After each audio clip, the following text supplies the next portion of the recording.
Hello, ladies and gentlemen, and welcome back to Football Manager 2019 with Zebu Nation. And look, okay, I know last episode I asked you guys like what teams you might want me to take or whatever, but when you got a chance to coach a team called the Seahorses, like, you gotta take it.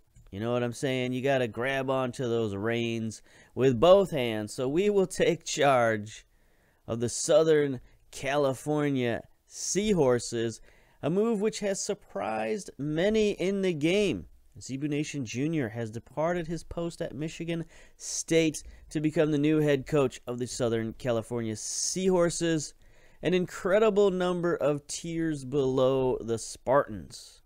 Questions will be raised as to Junior's reasons for dropping down so many leagues in such a dramatic fashion, but he will undoubtedly face pressure to bring immediate success to Biola University, given his former employers and previous standing. I don't know what Biola University is. That is their ground. Okay. That's where they play. Whatever. Anyway, this is not a university. These are the Seahorses.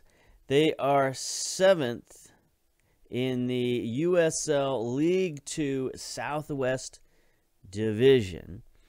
Last year they didn't do tremendously well. They only played 14 games apparently, so it's a short season. Their leading goal scorer had 3 goals, so hopefully we can do something a little bit better than that. Take a look at the Seahorses. Paul Giese, the president, I would like to formally welcome you to Southern California's Seahorses. The board would like to assure you you can rely on their full backing. We've got a deal until 2019 for $51,000 per year. Now, technically, we weren't making any money while working for Michigan State because they're like a non-profit, I guess. I don't know. But, you know, so it's a significant salary boost, technically, but a definite downgrade in terms of facilities and things like that. We no longer have that wonderful Michigan State University campus to walk around. We should definitely take a look at the Seahorses here in a minute. But for now, we'll go over what's in Football Manager. Staff members from the previous regime have been retained. That's good. In order to aid with the transition, the club president and your assistant coach, Flavio Ramos, there's a great name for you. He would like to hold meetings. Sure, we'll attend the meetings. That's fine. Great. Let's get this meeting started. They've been around for a while. Yes, let's familiarize ourselves with the club. Traditional press conference. Sure. Thanks for answering my question. Okay, let's have a long and successful career here. I'm Flavio Ramos, your assistant coach. We'll take a look at him shortly. Let's see. Got a report regarding the team. Would you like me to send it to you? Sure. Would you like to arrange a meeting? Sure. That's all for now. All right. Flavio, what are you up to? What are you all about? 7-man management, 5-player ability, 6-player potential. It's probably not much better than we are right now. Let's take a look at the home screen, my profile. You know, honestly, we weren't really good enough for Michigan State. I mean, you look at this ability here, it's not so good. That's why we wanted to go on the coaching course. Are we still on the coaching course or not? I don't know. I don't think we can ask anything from this board. Yeah, it's studying for a National A license. Yeah, so I got them to pay for it, and I'm still on it because I'm taking the course. So, awesome. That's great. Hey, would you pay for a course? Thank you. I'm out of here. See you later. That's all I really wanted from the Michigan State University. Anyway, all right.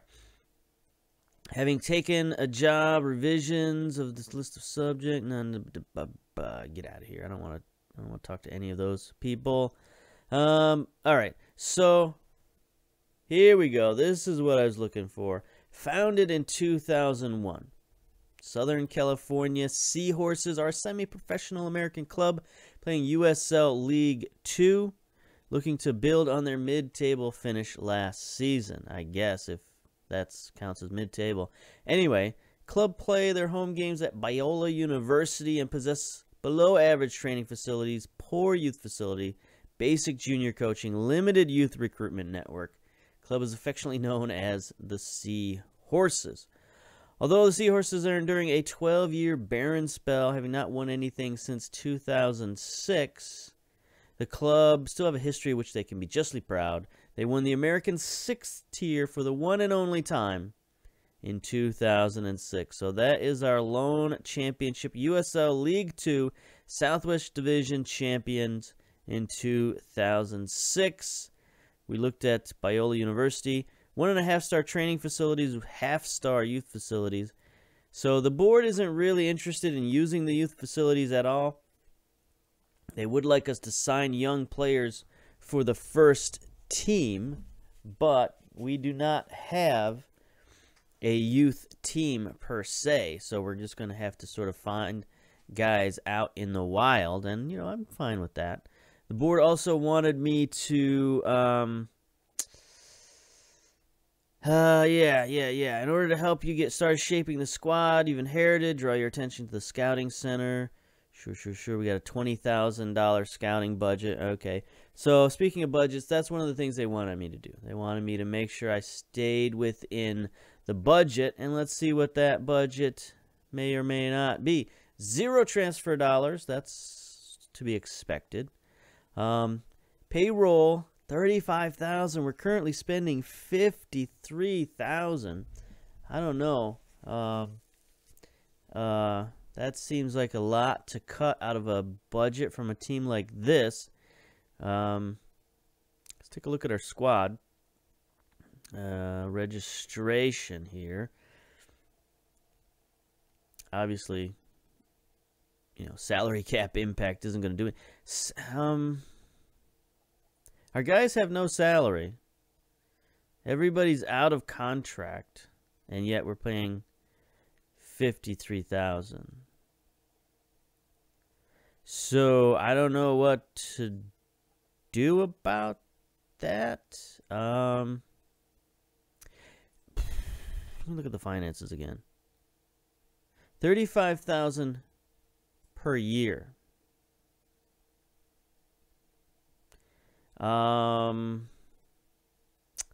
That's $1,000 a year for 35 players. That's not gonna work. $1,000 a year. It's not gonna work for anybody. I don't know who would. I mean, I guess we could get people to play for free, but then they'd have to be amateurs. So I don't know. Valued at $0, making $0. How are we spending $53,000? Is that on coaches? Or what? I don't know. Is there like one guy on here making massive amounts of money? Yeah. Yeah. Contract. Salary. NA. Nobody's making salary. So, all right. We'll figure that out, I guess, eventually. Yeah, we got a long time to go until our schedule. So here's our USL schedule from last year. Apparently 14 games plus some friendlies. Attendance is a little low, you know. For friendlies, 26 people in the stands is pretty bad. Let's see. What was our highest last year in terms of home games? 175 against Golden State. There was an away match versus Ventura County that got a lot. 82. Regular season game versus San Francisco City. We got 82 fans. That's awful. Awful. All of this is awful. You know, we thought it was bad at Michigan State when we were getting like 700 or 800. Now we're going to get 10 times less than that at some of these games. That's terrible. Okay, but, this is kind of where we wanted to start off. You know, start at the bottom, work our way up through the tiers, see what we can do. So, yeah. We'll see how well we can work with these guys. Like I said, we got a long way on this schedule. So we'll pause it here, and we'll get to something interesting, perhaps. Anyway, pause. Okay, ladies and gentlemen, here we are. Southern California Seahorses, located at 104 Beach Boulevard in La Miranda, California. That's just their offices. You know, it's not really anything interesting. It is good to note that they are right behind the Baskin-Robbins. That's always good. Look at that. You can come right out this side door, make a little trip to Baskin-Robbins. That's nice. You got Hat 101. I don't know what that is. I really hope that they sell hats there. That would be outstanding. And then they have Italian restaurant. You can't go wrong with Italian restaurant. It has actually the House Cafe. There's not a ton to see here, but I do want to take a trip around this block. Please let me know that we can do this. I think we can. Let's drop down. Oh yeah. Oh, there's somebody. Is that I was about to ask if that was the mailman, but it's obviously a female. But you know, so there's the Baskin-Robbins tucked away in there. I don't think we can see it now. We can follow this person. Is that a soccer player? Are you a soccer player? Hello? Do you play for the team? Do you play for the team? No. What I did notice, what I did learn as we take around the trip, a trip around the building, is that the Seahorses are managed by a Christian group. There's the Baskin-Robbins. Look at that. 31 flavors. You can see it right there. Actually, it looks like 1,312 flavors, sort of. But anyway, 31 flavors. We got a Bobo Ya there. I don't know what Bobo Ya is. Does anybody? Have you guys ever heard of Bobo Ya? I can't see what that is. I can't read it. Anyway, you got hair salon. Man, if you work there, you got like everything right across the street. Home Smart. The mail center. You can mail. And there is the meat store. Some sort of Asian style writing. I wouldn't hazard a guess. Does not look Japanese to me. Someone who's fairly ignorant about that part of the world and their languages. So I'm going to assume it is like Vietnamese, perhaps. Anyway, I don't see the Italian restaurant. So maybe it got taken over by the meat store. Maybe the meat store is there now. Or maybe the Italian restaurant's tucked in here. I don't know. We can't see it. But anyway, I believe the name of the organization that runs our club, Christian Athletes International, CAI, something like that. And so that adds a different little twist. There they are. Look at that. Seahorses in the window. That's where we're at. That's where the bosses live. Anyway, not live, but where they work. So we got a little twist to this story. We're going to have to look for some good Christian athletes to bring in to the team. I don't know if there's exclusively Christian athletes, but it seems to me that that's their purpose. Like their purpose is to bring in Christian athletes to play for them and to, spread the good word and all that stuff. They're very sort of evangelical, it seems to me. So I don't know how long we're going to last here with that sort of attitude. It's not really kind of attitude I'm famous for, let's put it that way. Oh, they got donuts too and a dentist. That's a combination. Look at that. Triple, quadruple header right here. You got your boutique, your florist, your donuts, and then after the donuts, you get to the dentist. Everything you could possibly need on your lunch hour right there. Polly's Pies. Again, more sugar. That's good. Oh, there's some sort of golf studio over here. Stand By Me. There's the Korean barbecue. you can go to the meat store and then just take it right over here to the Korean barbecue and barbecue it up. I've never had authentic Korean barbecue. So is that one of those places where like you barbecue your own stuff? You know, like they got a little grill at your table and you just like, you know, order the cuts of meat and grill it up yourself? Or does it come already sort of barbecued, which is kind of the way I would prefer it. I mean, I do like fondue, which is, you know, sort of the European style of it's not at all. It's a European style of cooking your food yourself. Let's put it that way. That's the only thing it has in common with that. There's the Momo Spa. You know, you can get your massage perhaps. I don't know. I've never been to a spa either, so who knows what happens there. Skincare, puppy clinic. Man, this place has everything. I wouldn't mind working here. Acupuncture. You know, after a hard day of training, working out, you can get some herbal medicine, some acupuncture. Man, they got everything here. The only thing they don't have here is the stadium. As we mentioned when we looked at the club, that lady looks really happy. That's all I have to say.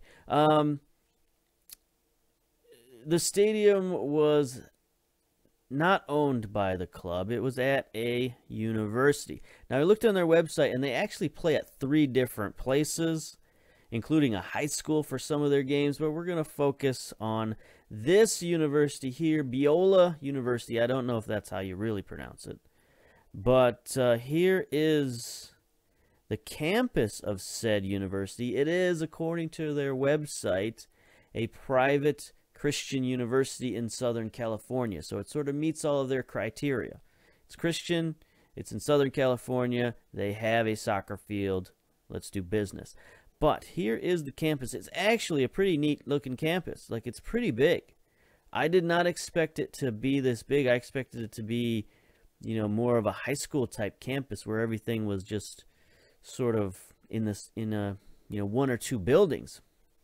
But they've got a lot of stuff here. They got their own parking structure, their own bookstore. They got the Talbot School of Theology. You know, it's got 9 reviews. Can't be all bad. They've got the Talon restaurant. We definitely got to look at that. Southfield. They probably got a Northfield. Who knows? Cafe. I mean, they got everything here. So let's take a look. There's Stewart Hall. Let's see where we can go. Where can we go? Oh, it's a private university. All right, so I definitely want to hook around the cafes. I don't think we're going to be able to get to the stadium from here. So I want to start near the Talon Cafe. I want to see what we can see here at the Talon Cafe and then sort of move around the street. Again, fenced in. Like St. John's. What's with these Christian universities? These religious schools. And their fences. Like, come on, people. I mean, it's nice looking. It's Southern California, so it's going to look nice and sunny and everything. But we can't get in. We can't get in. No entree. Now, look at this. We can get in. So, suck it, St. John's University. Biola lets people in. You know, we're not afraid. We ain't scared. Let people take a tour of the campus. I mean, these guys, look at these guys. They're sprucing it up for us. They're painting some lines. Look at those lines, man. It's good. It's a good job. It's very artistic. I like that. Nice buildings. It's all right. It's all right. Not real interesting, but it's all right. Whoop. Traffic jam. Cisco blocking the road. Dong, dong, dong, dong, dong. Oh, we got some construction going on here. Okay. We're on University Drive, so you know we're on the right path. A lot of construction. I don't know if this is construction for the university or not.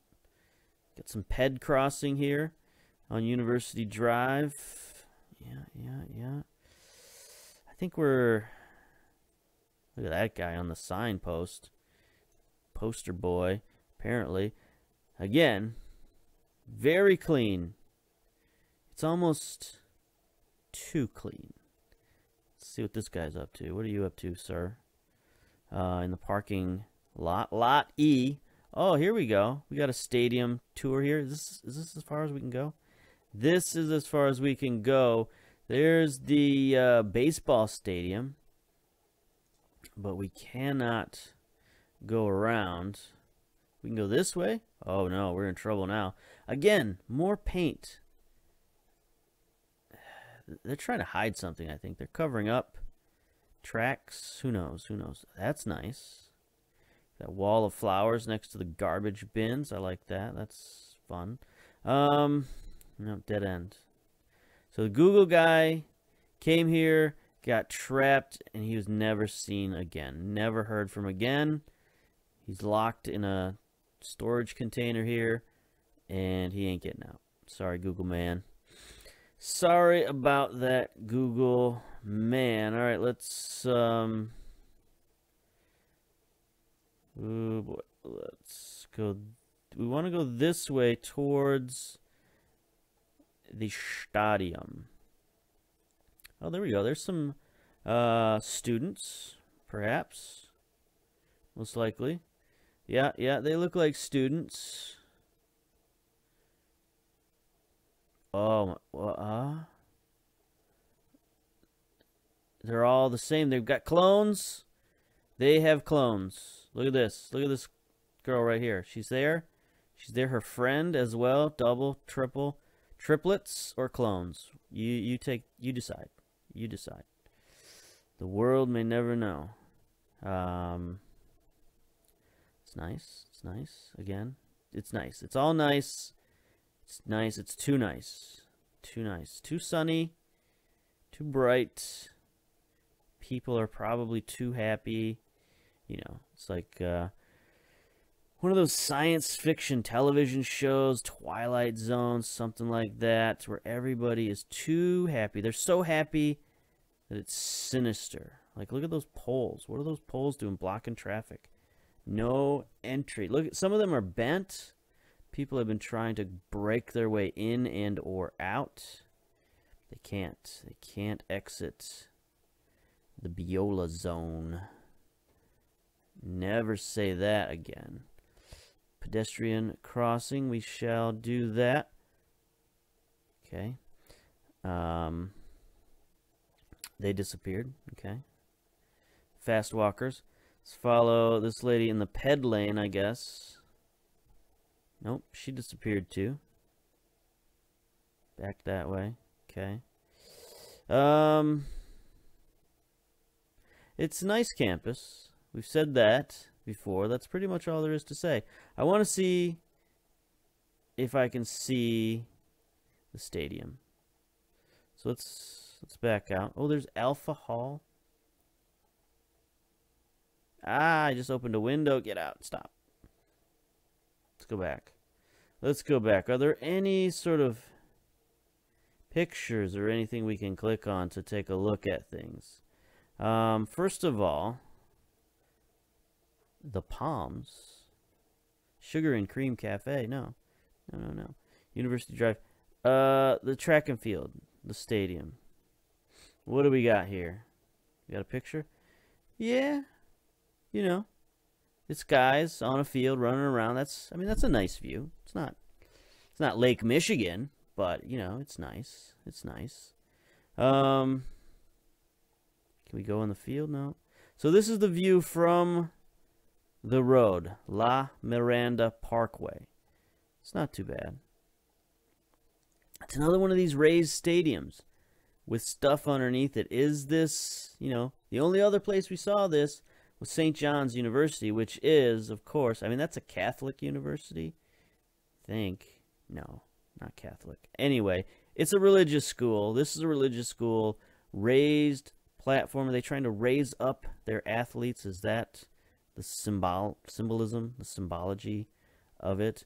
Anyway, that's a long distance shot. What do we got here? It's another long distance shot. There we go. There's the Booster Club getting ready on the track. There's the fellas out practicing. So there's not really a lot to see here, apparently. There's the grandstands. I guess that's where our 28 fans will be. That's a long way away for that, like that small of a stadium. Why are you way over there? Like, can't you get the fans a little closer? That'd be nice.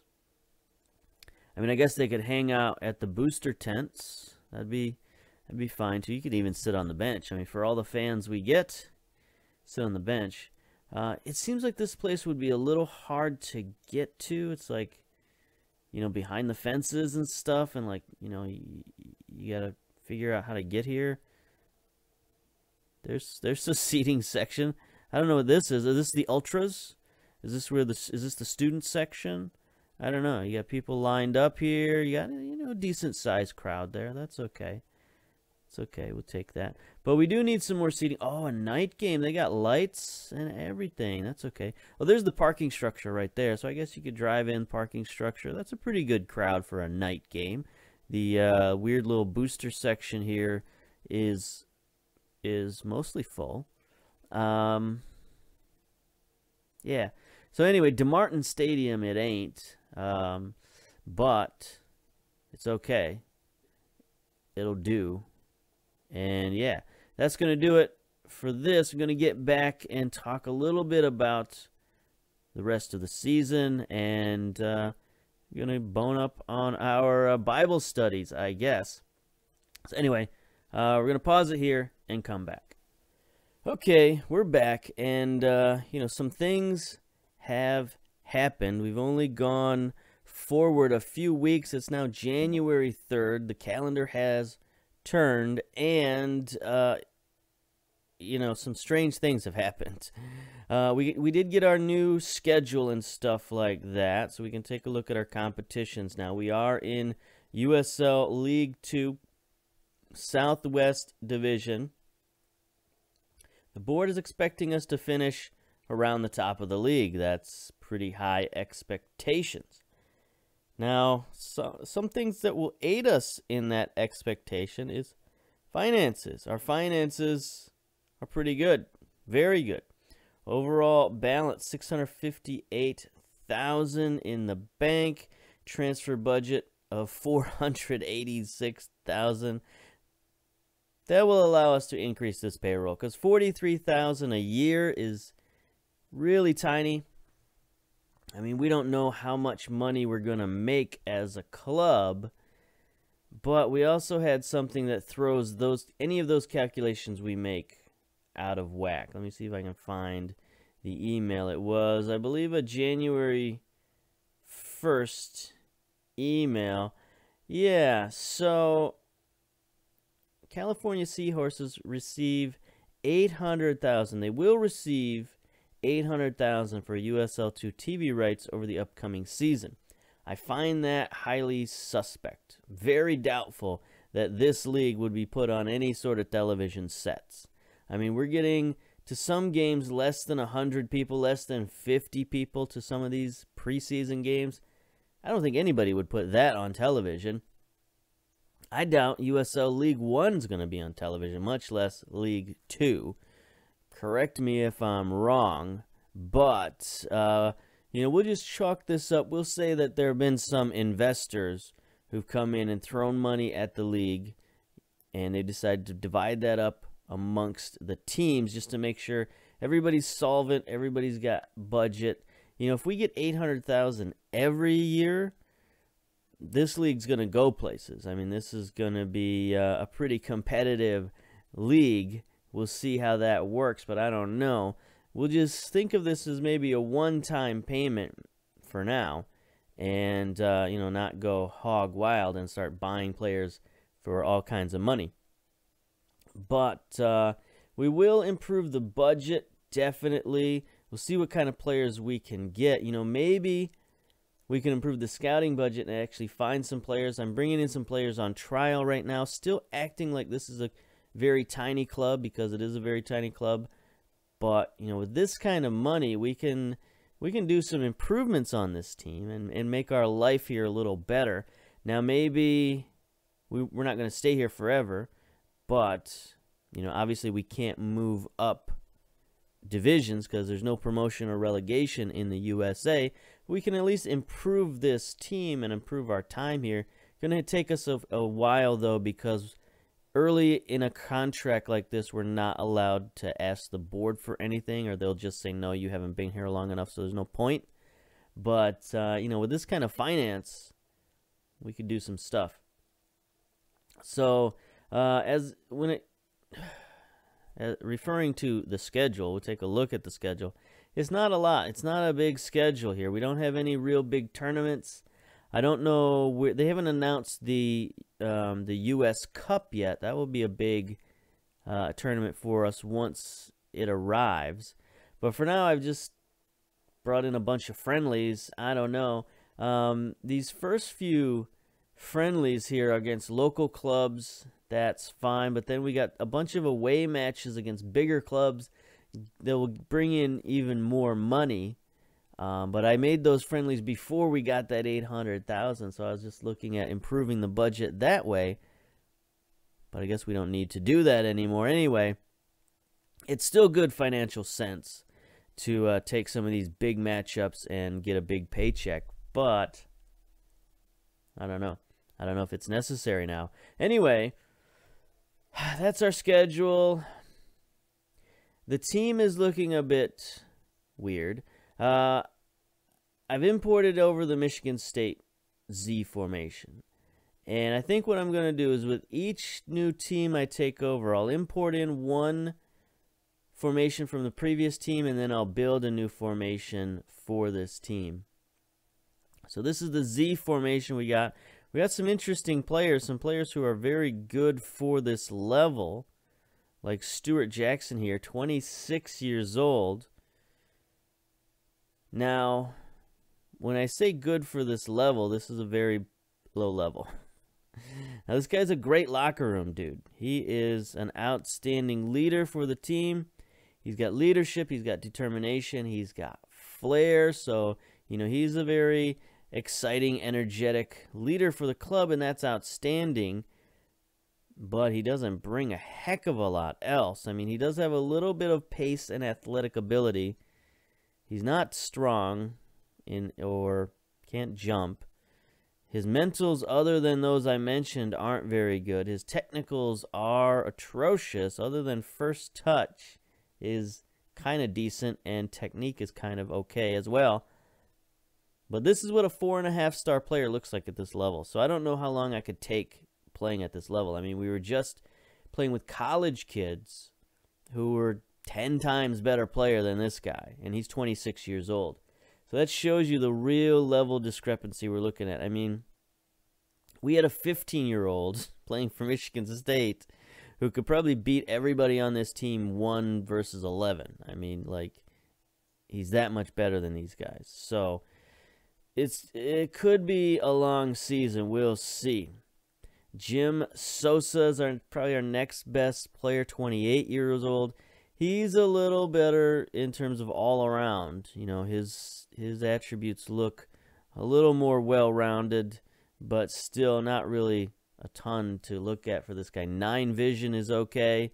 9 pace, I guess, is okay for this level. 9 technique, I mean, what are you going to do? Enzo Kim, our left winger. 11 pace, 12 acceleration. This guy's a burner.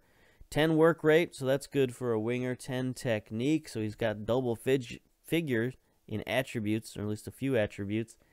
So I guess that makes him pretty good. Defensively, Manuel De La Torre.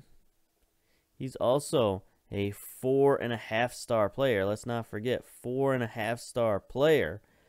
He's got some fitness, determination, leadership, teamwork. So again, another good leader for the club. 10 tackling, which I guess is pretty good. Other than that, he's poor to average. So we got ways to go to find players who can do the business for us. I've got several loanies coming in. Well, not loanies. I've got trialists coming in, because I don't want to spend our scouting budget on scouting these guys because they're going to be mostly terrible. We do have one decent prospect here, Ryan Reynolds of all people. He's given up the movie career, 20 years old, and he's coming to play for us. We'll see how good he is. He's got, looks to be good jumping reach at 6'3". Looks like he'll have pretty decent marking. his heading and tackling will have a ways to go. But he'll probably be our second best central defender, just looking at the star ratings, because we got this guy, Matt Rodriguez, is on defense. He's good physically. I mean, if he was like 16 or 17 years old, he'd be a decent prospect maybe. Well, I mean, he has no potential. But if he had like 5-star potential and he was, 16 years old, I'd say, okay, this guy, maybe we could work with him. He's got decent physicals. He's got a couple of decent mental attributes. Technicals are terrible. But at 28 years old, like, get out of here. Get out of here. And one of the things the board wanted us to do was the board wanted us to sign young players for the first team. So if one of these guys or more turns out to be first team caliber, we'll sign them to first team contracts immediately and get rid of these guys, because all these guys are on non-contracts. So I don't know, we're gonna have to figure out some of these, what to do. We'll see if they'll even sign contracts. I haven't even tried that at all, but I don't really wanna sign any of these guys to contracts, truthfully. So one thing I did find out was I was able to cut some of these guys, and it dropped the payroll by about $3,000 per guy. Is that true? Anyway, a couple of thousand per guy when you just cut them and got rid of them.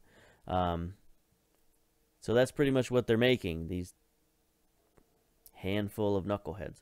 All right, I think that's going to be it for this episode. We're going to come back next time, and we're going to look at maybe one of these friendlies and see what the team looks like in a month, I suppose. So maybe we'll come back for the High Desert Elite game or Inter Miami, or, we'll get probably smoked by any of these 4 teams here. But maybe we'll come back, against High Desert Elite and, see what the team looks like. So, until then, until next time, we'll see you later. Bye-bye.